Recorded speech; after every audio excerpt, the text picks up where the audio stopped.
Hello friends, welcome to A 24 knowledge official YouTube channel. आज के इस वीडियो में हम बात करेंगे रेलवे रिक्रूटमेंट बोर्ड आरआरबी में जो इस समय ऑनगोइंग वैकेंसी है, जो कि है टेक्नीशियन ग्रेड 1 और टेक्नीशियन ग्रेड 3 पोस्ट। इसके फॉर्म के अप्लाई करने की लास्ट डेट अपडेट के बारे में हम बात करने वाले हैं। 29/7/2026 तक आप इसमें जो फॉर्म है उसमें आप आवेदन कर सकते हैं। और अप्लाई करने से पहले इसमें फ्रेंड्स जो भी वैकेंसी डिटेल्स हैं आप इसकी ऑफिशियल नोटिफिकेशन को रीड आउट करके चेकआउट कर सकते हैं। आप ही ध्यान रखिएगा, फॉर्म केवल आप 29/7 तक ही अप्लाई कर पाएंगे, 29 जुलाई तक। और यहाँ पर जो टोटल वैकेंसी है 6557 वैकेंसी है जिसके लिए आपको आवेदन करना है। अगर अभी तक आपने फॉर्म को आवेदन नहीं किया है, फॉर्म को अप्लाई नहीं किया है, तो जल्दी से फॉर्म को ऑनलाइन अप्लाई कर लें। और इससे रिलेटेड जो भी गाइडलाइंस हैं वो आप इसकी ऑफिशियल वेबसाइट पर जाकर इसके ऑफिशियल नोटिफिकेशन को रीड आउट करके, साथ में आप वीडियो डिस्क्रिप्शन में जाएंगे तो आपको लिंक मिल जाएगा a24knowledge.com का, वहां पर जाकर आप इसको जो है रीड आउट कर सकते हैं। तो यहाँ पर देखिए जो भी अपडेट्स हैं, जो भी डिटेल्स है वो सब आपको यहाँ पर देखने को मिल जाती है। अब बात करते हैं कैसे आप यहाँ पर फॉर्म को अप्लाई करेंगे, इसके स्टेप बाय स्टेप प्रोसेस के बारे में हम बात करने वाले हैं। तो सबसे पहले आपको आना होगा इस पोर्टल पर। इस पोर्टल पर आने के बाद मल्टीपल ऑप्शंस हैं लॉगिन का और क्रिएट एन अकाउंट का। अगर आप पहले से रजिस्टर कैंडिडेट हैं, डायरेक्टली लॉगिन कर सकते हैं आधार के साथ, आरआरबी अकाउंट क्रेडेंशियल के साथ। पासवर्ड भूल गए हैं तो फॉरगेट पासवर्ड कर सकते हैं। मोबाइल नंबर एंड पासवर्ड के साथ आपको लॉगिन करना होगा। पर मान लीजिए आपने आज तक कोई भी यहाँ पर फॉर्म अप्लाई नहीं किया है, तो आप क्रिएट एन अकाउंट वाले ऑप्शन पर क्लिक करेंगे। यहाँ पर भी आपसे एक नोट सेक्शन में कहता है 2024, 25, 26 में आपने किसी भी वैकेंसी के लिए रजिस्ट्रेशन किया हुआ है तो आपको दोबारा से रजिस्ट्रेशन करने की जरूरत नहीं है। तो आपको यहाँ पर, अगर आप फ्रेशर कैंडिडेट है, आपने आज तक आवेदन नहीं किया है, तो ही आपको यहाँ पर रजिस्ट्रेशन करना है। इसके लिए आप इस ओके वाले ऑप्शन पर क्लिक कर देंगे। तो रजिस्ट्रेशन करने के लिए सबसे पहले फ्रेंड्स यहाँ पर नेशनलिटी ऑप्शन रहेगा। नेशनलिटी सेलेक्ट कीजिए। आपका पूरा नाम आपको यहाँ पर एंटर करना है। आपने कभी अपना नाम चेंज किया है तो आप यस कर सकते हैं, और आपके पास गैजेट नोटिफिकेशन होनी चाहिए चेंज किए हुए नाम की, तो आपका उसके बाद आपका जो नया नाम है वो आप दे सकते हैं। नहीं किया है नाम चेंज तो आप 10th की मार्कशीट के अकॉर्डिंग अपना नाम एंटर करेंगे। यहाँ पर आपको देना है आपका डेट ऑफ बर्थ, आप डेट ऑफ बर्थ एंटर करेंगे और यहाँ पर आप आपकी डेट ऑफ बर्थ को टाइप करेंगे। इसके बाद जेंडर आपको सेलेक्ट करना है, इसे यहाँ पर दोबारा से रीसेलेक्ट करेंगे। फादर नेम और मदर नेम आपको एंटर करना होगा। नेक्स्ट ऑप्शन आपकी कॉन्टैक्ट डिटेल्स का है, तो यहाँ पर आपकी जो active and valid mail address है और आपका जो मोबाइल नंबर है वो आपको एंटर करना है। जनरेट ईमेल ओटीपी कीजिए, आपकी ईमेल पर एक ओटीपी आती है। जनरेट मोबाइल ओटीपी कीजिए, आपके मोबाइल पर एक ओटीपी आती है, वो आपको यहाँ पर एंटर करना है। इसके बाद है वेरिफिकेशन। अब वेरिफिकेशन आप डिजिलॉकर के माध्यम से कर सकते हैं या आप आधार कार्ड के माध्यम से भी कर सकते हैं। I do not have Aadhaar card का ऑप्शन भी है, तो फ्रेंड्स आप यहाँ पर कोई भी वैलिड आईडी प्रूफ सेलेक्ट कर सकते हैं, ड्राइविंग लाइसेंस या पैन कार्ड नंबर, और उस आईडी प्रूफ की जानकारी आप प्रोवाइड कर सकते हैं। पर कोशिश कीजिए कि आप यहाँ पर जो वेरिफिकेशन करें वो आधार कार्ड के माध्यम से ही करें।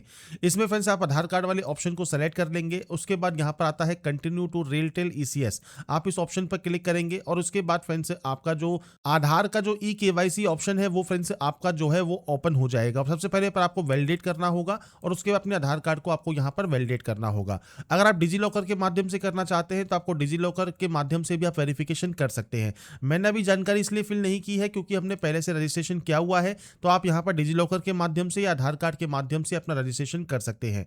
इसके बाद आपको यहाँ पर एक पासवर्ड क्रिएट करना होगा। पासवर्ड कैसा होना चाहिए, तो पासवर्ड में capital letter, small letter, special character और नंबर्स आपके होने चाहिए। और अगर फ्रेंड्स मैं आपको यहाँ पर एक सैंपल शो करूँ तो कुछ इस तरह का पासवर्ड आप बना सकते हैं जिसमें आपके कैपिटल लेटर भी हैं, स्मॉल लेटर्स भी हैं, स्पेशल कैरेक्टर भी है और नंबर्स भी हैं। और ये डालने के बाद आपको ये कंफर्म करना है, I am not a robot पर क्लिक करना है। इसके बाद इस वेरिफिकेशन को कंप्लीट करना है और उसके बाद फ्रेंड्स आप यहाँ पर preview and create an account कर सकते हैं, तो आपका जो अकाउंट है वो क्रिएट हो जाएगा। आपको बार बार अकाउंट क्रिएट करने की जरूरत नहीं होती है। अगर आप पहले से रजिस्टर कैंडिडेट हैं तो आपको ये करने की जरूरत नहीं है, पर आप पहली बार कर रहे हैं तो आपको रजिस्ट्रेशन यहाँ पर कंप्लीट करना होगा। इसके बाद बात करते हैं लॉगिन करने की डिटेल्स की और अप्लाई करने के बाद की। तो यहाँ पर देखिए अप्लाई करने के लिए तो आप आधार कार्ड यूज कर सकते हैं या आरआरबी अकाउंट क्रेडेंशियल कर सकते हैं। मोबाइल नंबर एंड पासवर्ड दीजिए, I am not a robot पर क्लिक कीजिए और लॉगिन कर दीजिए। अगर आप पासवर्ड भूल गए हैं तो फॉरगेट पासवर्ड का ऑप्शन है। Mobile number and date of birth के साथ आप अपना जो पासवर्ड है वो दोबारा से प्राप्त कर सकते हैं। इसके बाद सिंपली आपको यहां पर लॉगिन करना है अप्लाई करने के लिए।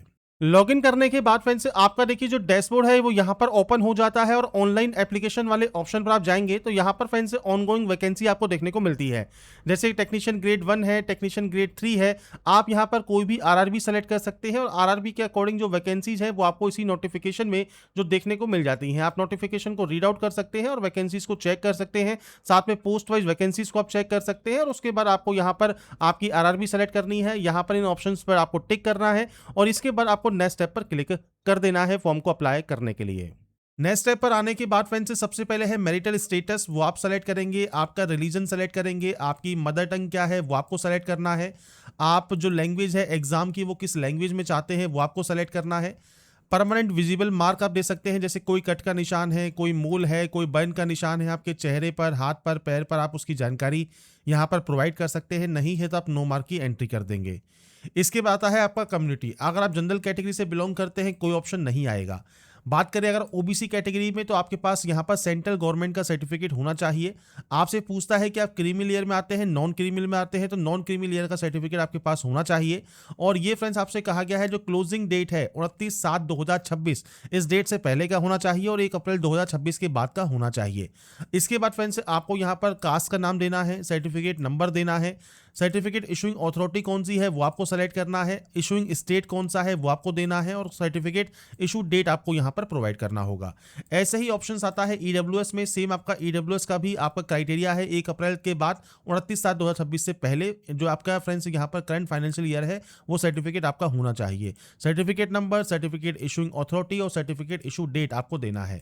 ऐसे ही बात करें अगर एससी या एसटी कैंडिडेट की तो यहाँ पर सेंट्रल गवर्नमेंट का सर्टिफिकेट होना चाहिए। इसमें कोई फर्दर आपका डेट नहीं रहता है कि आपका नया है या पुराना है, आप वो आपका यहाँ पर चल जाएगा। आपकी कास्ट का नाम, community certificate number, issuing authority क्या है वो आपको सेलेक्ट करना है, सर्टिफिकेट इशू डेट क्या है वो आपको देना है। एससी एसटी कैंडिडेट को एक ऑप्शन एक्स्ट्रा देखने को मिलता है जो कि है फ्री रेल ट्रेवल पास का। तो अगर आप यहाँ पर ये चाहते हैं तो आप यस कर सकते हैं। आपका नियरेस्ट रेलवे स्टेशन कौन सा लगता है वो आपको प्रोवाइड करना है। आप यहाँ पर टाइप करेंगे तो आपको यहाँ पर देखिए ऑप्शन मिल जाएगा और उसके बाद आप अपना जो कास्ट सर्टिफिकेट है वो आपको यहाँ पर अपलोड करना है पीडीएफ फॉर्मेट में 400 KB से कम साइज में। नीचे आता है एड्रेस। एड्रेस मैंने सैंपल या डेमो के तौर पर एंटर किया हुआ है। आपका स्टेट, आपका डिस्ट्रिक्ट कौन सा है, आपका एड्रेस क्या है, इसके अलावा आपका नियरेस्ट सिटी कौन सा है, पिन कोड क्या है, ये आपको देना है। अगर ये फ्रेंड सेम है तो आप सेम पर क्लिक कर सकते हैं। अगर ये अलग अलग है तो आप अलग अलग एंट्री कर सकते हैं। एड्रेस आपको आपके अकॉर्डिंग एंटर करना है और सेव एंड नेक्स्ट यहाँ से डाटा को कर देना है। इसके बाद फ्रेंड्स यहाँ पर देखिए जो नेक्स्ट ऑप्शन है वो आपका आता है फ्रेंड्स अदर डिटेल्स का। सबसे पहले आता है are you an ex serviceman. अगर आप एक्स सर्विसमैन हैं तो आप यस कर सकते हैं। आपका डिफेंस सर्विस कौन सा है, आर्मी है, नेवी है, एयरफोर्स है, वो आप दे सकते हैं। रैंक कौन सी है, डेट ऑफ एंट्री क्या है। अगर आप स्टिल वर्किंग है आर्मी, नेवी, एयरफोर्स में, वो जानकारी आप दे सकते हैं। नहीं है तो सिंपली आप यहाँ पर नो कर दीजिए। पीएच कैटेगरी से बिलोंग करते हैं तो आपकी टाइप ऑफ डिसेबिलिटी क्या है, सब टाइप ऑफ डिसेबिलिटी क्या है वो आपको देखना है, वो आप यहाँ से सेलेक्ट कर सकते हैं। परसेंटेज ऑफ डिसेबिलिटी क्या है, पीएच सर्टिफिकेट नंबर क्या है, सर्टिफिकेट इशू डेट क्या है और आपका यूडीआईडी नंबर क्या है। ये बेसिक ऑप्शंस हैं जो कि आपको प्रोवाइड करने हैं। नहीं है इसमें भी तो आप नो कर सकते हैं। आपका राइटिंग एबिलिटी जो है अफेक्टेड है तो आप यस या नो यहाँ पर कर पाएंगे। इसके बाद है ईबीसी। अब ईबीसी में फ्रेंड्स आपको जो रिजर्वेशन मिलता है वो सिर्फ आपको मिलता है फीस कंसेशन में, मतलब केवल आपको फीस में ही छूट मिलेगी। तो आपके पास यहाँ पर फ्रेंड्स देखिए जो टाइप ऑफ डॉक्यूमेंट है, ईबीसी है, बीपीएल कार्ड है, इज्जत एमएसटी इशूड है रेलवे के द्वारा, वो आप सेलेक्ट कर सकते हैं। इशूइंग अथॉरिटी क्या है, सर्टिफिकेट नंबर क्या है, डेट ऑफ इशू क्या है, ये आपको देना है। बाकी फ्रेंड्स आपको यहाँ पर फीस की ही छूट मिलती है, बाकी अदर रिजर्वेशन आपको नहीं मिलता। नहीं आते हैं तो आप इसमें नो कर सकते हैं। एम्प्लॉई है इंडियन रेलवेज में तो आप यस कर सकते हैं, आपकी जानकारी आप प्रोवाइड करेंगे। ऐसे ही अगर मान लीजिए आपने यहाँ पर इंडियन रेलवेज के अलावा अगर आप किसी अदर डिपार्टमेंट में वर्किंग है, सेंट्रल गवर्नमेंट है, आप यहाँ पर उसकी जानकारी दे सकते हैं। स्टेट गवर्नमेंट है तो आप उसकी जानकारी प्रोवाइड कर सकते हैं। नहीं है तो आप यहाँ पर जो है नॉट एप्लीकेबल कर देंगे। अगर आपने अप्रेंटिसशिप किया हुआ है मान लीजिए तो आप यहाँ पर ट्रेड, किस ट्रेड में आपने अप्रेंटिसशिप किया है, ट्रेनिंग कब से कब तक आपकी रही है और रिजल्ट डिक्लेयर हुआ है नहीं हुआ है, वो आप जानकारी प्रोवाइड करेंगे। अगर आपने अप्रेंटिसशिप भी नहीं किया हुआ है तो आप इसमें भी नो कर सकते हैं। इसके बाद आता है bank detail for refund of fees. तो आपकी जो फीस है वो किस बैंक अकाउंट में आपको चाहिए वो आपको यहाँ प्रोवाइड करना है। तो आधार नंबर सीडेड आपका जो है बैंक अकाउंट के साथ होना चाहिए। आपको सिंपली अपना आधार कार्ड नंबर यहाँ पर एंटर करना होगा और आपका जो बैंक अकाउंट नंबर जो भी आपके आधार कार्ड से लिंक है वो ऑटोमेटिक यहाँ पर फैच हो जाएगा। तो यहाँ पर फ्रेंड्स देखिए, जैसे ही हमने यहाँ पर फ्रेंड्स जो है अपना आधार कार्ड नंबर दिया, ऑटोमेटिक हमारा बैंक यहाँ पर आ गया है और आधार नंबर भी आपका यहाँ पर देखने को मिल जाता है। अगर आप चेंज करना चाहें तो इसे चेंज कर सकते हैं, नहीं तो सिंपली इसे यहाँ से सेव कीजिए और नेक्स्ट स्टेप पर क्लिक कर दीजिए। नेक्स्ट स्टेप पर आने के बाद फ्रेंड्स अब आपको ऑप्शन मिलता है आपकी क्वालिफिकेशन का। आप क्वालिफिकेशन फ्रेंड्स यहाँ पर देखिए, आपको सबसे पहले जो एंट्री करनी है वो आपको 10th की एंट्री करनी होगी। किस स्टेट से पास किया है, किस डिस्ट्रिक्ट से पास किया है, बोर्ड का नाम क्या है, तो पूरा बोर्ड का नाम आप एंटर कर सकते हैं।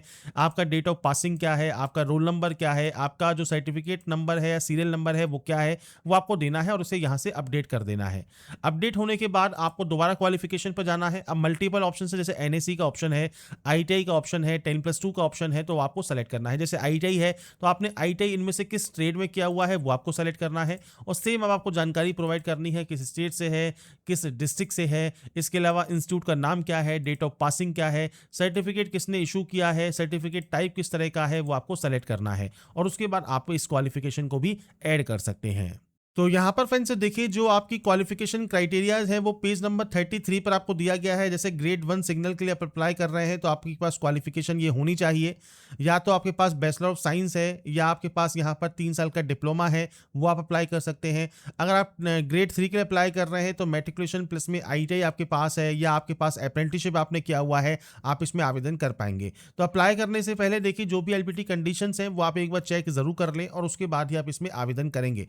तो आपको यहाँ पर ट्रेड के अकॉर्डिंग जो फ्रेंड्स डिटेल्स है वो आपको यहाँ पर देखने को मिल जाती है, जो कि आप यहाँ पर चेकआउट कर सकते हैं। आपकी क्वालिफिकेशंस को आप यहाँ पर रीड आउट कर सकते हैं। अब बात करते हैं फ्रेंड्स, यहाँ पर देखिए, जो आप यहाँ पर जो क्वालिफिकेशन है जब वो ऐड कर देंगे, इसके बाद ही आप नेक्स्ट स्टेप पर जा सकते हैं। नेक्स्ट स्टेप पर आने के बाद फ्रेंड्स आता है अब आपका फ्रेंड्स नेक्स्ट ऑप्शन, जो कि है अपलोड प्रोफाइल डॉक्यूमेंट्स का। तो यहाँ पर फ्रेंड्स आपको देखिए, सबसे पहले आपकी लाइव फोटो यहाँ पर कैप्चर करनी है और इसके अलावा आपको यहाँ पर सिग्नेचर आपको आपका जो है अपलोड करना है। अब यहाँ पर फ्रेंड्स सिग्नेचर आपको जो अपलोड करना है, इसके लिए आपको साइज दिया गया है 140 से 60 पिक्सल 30 से 49 KB में, और ये JPG फॉर्मेट में आप इसे अपलोड करेंगे। अब देखिए, ये कैसे आप फाइल आपका जो है क्रिएट कर सकते हैं, मतलब सिग्नेचर कैसे आप क्रिएट कर सकते हैं, इसके बारे में बात कर लेते हैं। तो सबसे पहले फ्रेंड्स आपको आपकी फाइल को रिसाइज करने के लिए फ्रेंड्स इमेज रिसाइजर आपको ओपन कर लेना है। आप किसी भी टूल का यूज कर सकते हैं। अब यहाँ पर फ्रेंड्स जो गाइडलाइन दी गई है वो पिक्सल में है, तो हम यहाँ पर पिक्सल ही यूज़ करेंगे। तो हम यहाँ पर सबसे पहले जो फाइल है वो आपकी यहाँ पर जो है इंपोर्ट कर लेंगे, फाइल को ओपन कर लेंगे। फाइल को सेलेक्ट करने के बाद यहाँ पर फ्रेंड्स पिक्सल का ऑप्शन है, पिक्सल आपको देखने को मिल जाता है। अब यहाँ पर विड्थ का ऑप्शन है, आप विड्थ एंटर कर दीजिएगा। इसके बाद हाइट का जो ऑप्शन है उसमें आप हाइट एंटर कर देंगे और ये फ्रेंड्स रिक्वायरमेंट आपको यहाँ बताई गई है, तो आप इसी रिक्वायरमेंट में एंटर करेंगे। अगर आप mm में एंटर करते हैं तो आप यहाँ पर mm सेलेक्ट करके भी उसकी जानकारी दे सकते हैं। इसके बाद फ्रेंड्स यहाँ पर आपको इसी पहले वाले ऑप्शन को ही रखना है और उसके बाद फ्रेंड्स आपको यहाँ पर देखिए, जो यहाँ पर कंटिन्यू डाउनलोड ऑप्शन है, आपको इस ऑप्शन पर क्लिक कर देना है। इसके बाद फ्रेंड्स हमारा देखिए जो साइज है वो यहाँ पर देखिए रिसाइज हो जाएगा। जब ये रिसाइज हो जाता है तो इसका साइज कम रहता है 5 KB, पर ये रिक्वायरमेंट यहाँ पर है फ्रेंड्स 30 से 49 KB। तो आप इसके लिए PI7 टूल यूज कर सकते हैं। कंप्रेस करने के लिए आपकी इमेज को सेलेक्ट कीजिए और यहाँ पर इमेज को सेलेक्ट करने के बाद फ्रेंड्स जो साइज रिक्वायरमेंट है आपका 30 से 49 KB, तो आप अपने अकॉर्डिंग यहाँ पर जो साइज रखना चाहते हैं वो आप यहाँ रख सकते हैं और उसके बाद इसे सिंपली कंप्रेस कर सकते हैं। आपके देखिए जो साइन है वो यहाँ पर कंप्रेस हो जाएगा 38 KB में और आप इसे यहाँ पर डाउनलोड कर लेंगे। जब ये डाउनलोड हो जाएगा, इसके बाद फ्रेंड्स आपको सिंपली ब्राउज पर क्लिक करना है, फाइल को सेलेक्ट करना है और उसके बाद फ्रेंड्स आपको इस ग्रीन टिक पर क्लिक कर देना है, जिससे फ्रेंड्स आपका देखिए सिग्नेचर यहाँ पर आ जाएगा, मतलब सिग्नेचर आपका यहाँ पर अपलोड हो गया है। मैंने फाइल का नाम चेंज नहीं किया है कि हमने वही फाइल यहाँ पर अपलोड की है जिसका हमने यहाँ पर साइज जो है रिसाइज किया था, इसलिए यहाँ पर मैंने आपको नाम चेंज करके नहीं शो किया है। बाकी आप नाम जो है यहाँ पर एक बार चेंज जरूर कर लें, साइन सिग्नेचर जो भी आप नाम रखना चाहें वो आप रख सकते हैं। इसके बाद फ्रेंड्स आपको यहाँ पर अपलोड करना है अब आपका लाइव फोटो। लाइव फोटो आप दो तरीके से अपलोड कर सकते हैं। पहला है कैप्चर लाइव फोटो इमेज। इसमें फ्रेंड्स आपको यहाँ पर वेब कैमरा होना जरूरी है। आपको 3 टाइम्स विद इन 5 मिनट्स के अंदर आपको मिलते हैं, जिसमें फ्रेंड्स लाइट कलर बैकग्राउंड होना चाहिए और उसमें फ्रेंड्स आपकी जो फोटो है लाइव फोटो वो आप यहाँ पर कैप्चर कर सकते हैं। कैप्चर लाइव इमेज पर क्लिक करके आपसे पूछता है आप ट्विन है या नहीं है, तो आप यहाँ पर नो पर क्लिक कर सकते हैं और कैप्चर लाइव इमेज पर क्लिक करेंगे। इसके बाद आपके सामने जो है वेब कैमरा में आपको फोटो यहाँ पर जो है इसमें रखना है इस घेरे में और आपकी लाइव फोटो आपको यहाँ पर कैप्चर कर लेनी है। पर मान लीजिए आपके पास वेब कैमरा नहीं है तो capture live image from mobile का ऑप्शन है, आप इस पर क्लिक करेंगे। इस QR कोड को स्कैन करेंगे आपके मोबाइल से और उसके बाद आपकी मोबाइल स्क्रीन पर भी एक वेब कैमरा ओपन हो जाएगा, एक पोर्टल ओपन हो जाएगा जिससे आप अपना जो लाइव फोटो है वो कैप्चर कर सकते हैं। तो यहाँ पर फ्रेंड्स आपकी देखिए जो फोटोग्राफ एंड सिग्नेचर है वो जब यहाँ पर अपलोड हो जाएंगे, इसके बाद आप सिंपली सेव वाले ऑप्शन पर क्लिक करेंगे, आपकी फोटो एंड सिग्नेचर आपकी अपडेट हो जाएंगी सक्सेसफुली। तो आप चाहे तो वेब कैमरा यूज कर सकते हैं, आप चाहे तो मोबाइल यूज कर सकते हैं आपकी लाइव फोटो कैप्चर करने के लिए। इसके बाद आप नेक्स्ट स्टेप पर क्लिक करेंगे और उसके बाद फ्रेंड्स नेक्स्ट ऑप्शन आपका आ जाएगा जो कि है प्रेफरेंस का।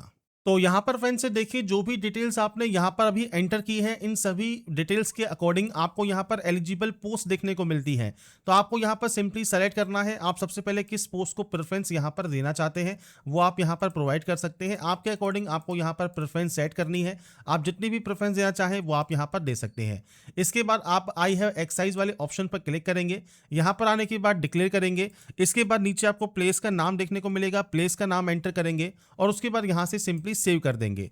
पोस्ट प्रेफरेंस सेव होने के बाद आपको यहां पर एक ऑप्शन मिलता है प्रीव्यू एप्लीकेशन का।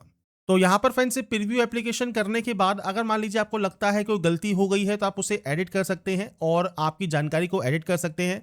अगर आपको लगता है कोई भी गलती नहीं है तो आप यहां पर आई हैव रीचेक पर क्लिक कीजिए और उसके बाद फॉर्म को यहां से सबमिट कर दीजिए। फॉर्म यहां से जब आपका सबमिट हो जाएगा, इसके बाद आपकी फर्स्ट स्टेप यहां कंप्लीट हो जाएगा और लास्ट स्टेप जो आपका बचेगा वो बचेगा आपके पेमेंट का। पेमेंट आपको ऑनलाइन मोड में करना है, आप चाहे तो नेट बैंकिंग यूज कर सकते हैं, आप चाहें तो किसी भी यूपीआई से यूज कर सकते हैं, आप जैसे भी पेमेंट करना चाहें वो पेमेंट आप कर सकते हैं। और पेमेंट जब आपका कंप्लीट हो जाएगा तो आपका जो फॉर्म है वो फाइनल सबमिट हो जाएगा और अपना फाइनल प्रिंट आउट आप सेव या डाउनलोड करके अपने पास रख पाएंगे। इसके बाद फ्रेंड्स आपके सामने देखिए जो आपका पेमेंट गेटवे है वो आपको सामने यहां पर ओपन हो जाता है। आपको पे विद एसबीआई वाले ऑप्शन पर क्लिक करना है पेमेंट करने के लिए। इसके बाद फ्रेंड्स मल्टीपल ऑप्शंस हैं, जैसे कार्ड का ऑप्शन है, यूपीआई का ऑप्शन है, नेट बैंकिंग का ऑप्शन है। आप जैसे यूपीआई क्यूआर कोड सेलेक्ट करते हैं, पे नाउ पर क्लिक करते हैं, आपके सामने क्यूआर कोड आ जाएगा और इस क्यूआर कोड को फ्रेंड्स आपको सिंपली स्कैन करना है और स्कैन करने के बाद फ्रेंड्स आपका देखिए जो पेमेंट है वो आप यहां पर ऑनलाइन मोड में कंप्लीट कर सकते हैं। जब आपका पेमेंट यहां पर कंप्लीट हो जाएगा, इसके बाद फ्रेंड्स आपका जो फॉर्म है वो यहां पर सबमिट हो जाएगा। तो यहाँ पर फ्रेंड्स देखिए जैसे ही आपका पेमेंट यहाँ पर कंप्लीट होगा, सक्सेस पेमेंट सक्सेसफुल का आपको एक मैसेज मिल जाएगा और इसके बाद आप यहाँ से इसे प्रिंट आउट भी आप इसका सेव करके अपने पास रख सकते हैं। इसके बाद फ्रेंड्स यहाँ पर देखिए एप्लीकेशन हिस्ट्री सेक्शन में आपको जो टेक्नीशियन ग्रेड 3 जो पोस्ट है उसमें आपको पेमेंट कंप्लीटेड का आपको यहाँ पर एक मैसेज मिल जाता है। यहाँ पर फ्रेंड्स आपको देखिए व्यू एप्लीकेशन का ऑप्शन मिल जाएगा, आप यहाँ से आपके एप्लीकेशन फॉर्म को व्यू कर सकते हैं। अब मान लीजिए आपने पेमेंट नहीं किया है तो पे नाउ का ऑप्शन आपको यहीं पर मिल जाएगा और अगर मान लीजिए पेमेंट आपने कर दिया है पर वो पेमेंट वेरीफाई नहीं हुआ है तो आपको यहाँ पर वेरीफाई करने का ऑप्शन भी मिल जाता है। तो आपकी देखिए जो प्रोसेस है आपके रेलवे आरआरबी टेक्नीशियन का जो फॉर्म है वो आप कैसे अप्लाई कर सकते हैं, उसके लास्ट डेट अपडेट के बारे में मैंने आपको जानकारी प्रोवाइड कर दी है। अगर आपको हमारा ये वीडियो अपडेट पसंद आया है तो लाइक सब्सक्राइब से जरूर कीजिएगा। बाकी की जानकारी के लिए ऐसे ही बने रहिए हमारे साथ, देखते रहिए हमारा YouTube channel. Thanks for watching.